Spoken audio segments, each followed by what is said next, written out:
These are some of the best trips in the world for introverts. It's so important to be by yourself as much as possible. As a self-proclaimed introvert, I totally understand the need to relax, recharge, and be away from other people to come back to yourself. And for some of us, that is the exact vacation that we're looking for when we book our trips. So keeping in mind that this is a trip all meant for yourself, self-reflection, and solitude, these are 10 of the most amazing trips that I could recommend for anyone who is introverted and just wants to spend some time on their own. Number 1, Japan. I'm gonna head to Harajuku because I feel like my kindred fashion spirits might be there. To me, this is the epitome of being alone in a crowded room, but actually not feeling that alone because so many people in Japan are doing the exact same thing as you. Whether it's going up to a ramen bar for a quick lunch or even eating solo at a higher end restaurant. Time to eat again. You're not going to feel that alone because you're surrounded by people who are also doing the same thing. I think it works so well in Japan because although you're going on crowded metro systems, although you're going through crowds to go to some of the coolest things to see, everyone's just very respectful and going about their own business. I don't feel like you get a bunch of loud groups. There are situations where you feel uncomfortable being alone because plenty of people are doing the exact same thing as you in Japan.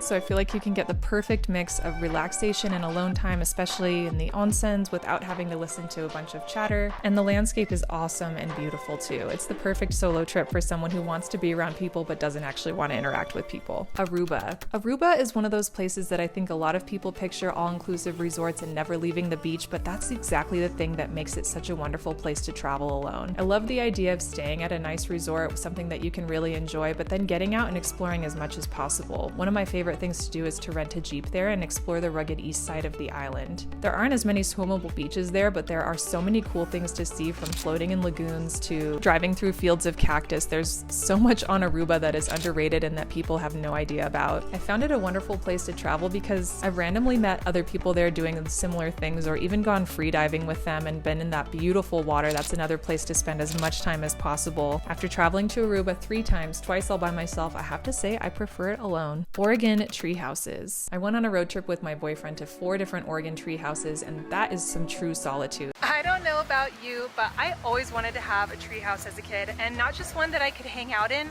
but one that I could actually like sleep in and live in. But if you want to do a trip like that by yourself, you're just in a forest, up in a tree, listening to the birds, looking at whatever the view might be. And some of them are really coolly decorated and have so much interesting stuff inside. We stayed at one in particular that even had old copies of National Geographic from 1903. I spent all day reading those. It was one of the most interesting things ever. And I've got to say it was one of our more peaceful trips as well. New Mexico. I had an absolute blast traveling through New Mexico. That southwest landscape is just beautiful, and I found the locals to be particularly friendly. Another nice thing, it's just not nearly as popular as Utah or Arizona is yet, so there's a lot of opportunities to enjoy the nature without it feeling crowded.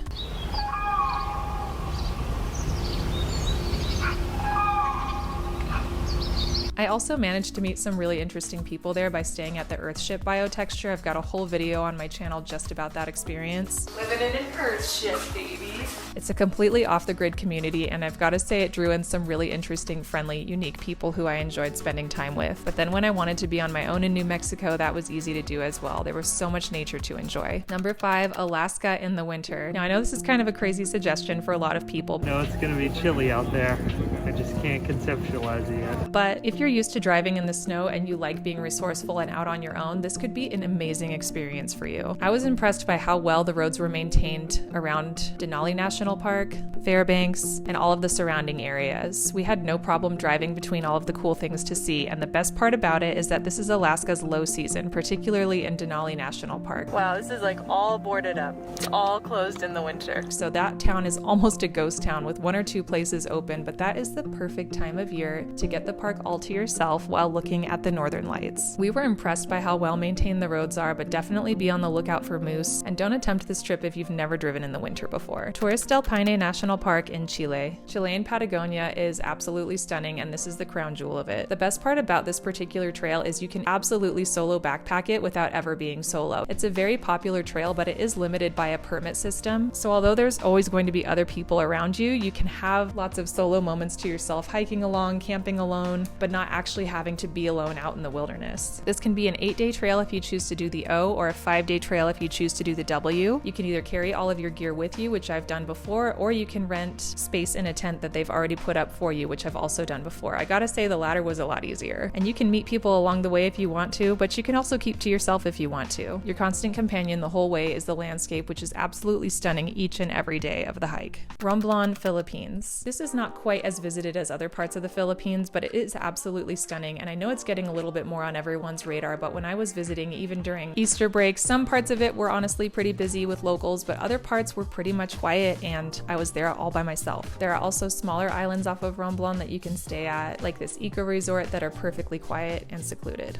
Northern California. Okay, this is a big region, but there's so much to see here that's perfect for someone who wants their solitude. I cannot believe I am the only one here. A few summers ago, I went and solo camped in Lassen National Park. Hello from my little campsite at Lassen. Check it out. It's one of the least visited national parks in the whole national park system, certainly one of the least visited in California, and it's the perfect place to camp alone under the stars. You've also got Humboldt, the lost coast of California, which has the incredible coastal redwoods. They are some of the tallest trees on earth, certainly some of the biggest as well. Hard to conceptualize how tall this is. Now, although the national park isn't something you're going to get all to yourself, there are plenty of areas here, beaches especially, where there aren't that many other people. They call it the lost coast of California because it's not as populated as other parts of the state, and you really can get some moments of beautiful solitude out there. There's also the Lake Tahoe areas. If you put on a backpack and go deep into Desolation Wilderness, where you're going to have to be totally resourceful because this is off the grid, pack in what you pack out and you've got to get a permit. But camping and backpacking in this area with its perfectly blue water, the pine trees, it's just such a wonderful part of the world. And although you're going to see other people, it's usually just in passing, and you can get some really nice camping areas all to yourself. Number 9, the whole of Utah. Seriously, Utah is amazing. So much of it is public land, and I love taking my truck and going out there all by myself. This is another one of those trips where you're going to want to have some resourcefulness, because if you're taking a 4-wheel drive vehicle deep into the public land areas that aren't national parks, we're talking Bureau of Land Management land or national forest, where sometimes the roads aren't as well maintained, you're definitely going to want to have some backup, some extra water, the knowledge of how to change a tire, maybe even bring a satellite phone for extra protection. But just know that you can truly go so off the grid in Utah that you can camp by yourself under the stars without seeing anyone else. I love doing that out there. I've done it all the time out there. It's often what I'm looking for. I slept until 9:45 and I am pleased about that. And I usually don't have to share my campsites with any other people. My last and favorite pick for having some serious solitude on vacation is Nevada. Even more of Nevada's public land. And although most people think of it just as a desert, Nevada has more mountain ranges and hot springs than any other state in the lower 48. There is so much incredible wilderness out there, whether it's deep in the Black Rock Desert. This is one of my favorite places to camp, although a lot can go wrong out there, and having some resourcefulness or a satellite phone is extremely helpful. But it's also one of the best places on earth to stargaze, and not that many people know about or even explore Nevada. So this is a state that's become extremely exciting to me because there's so much out here that nobody knows about, and it is truly so beautiful. It's so important to be by yourself as much as possible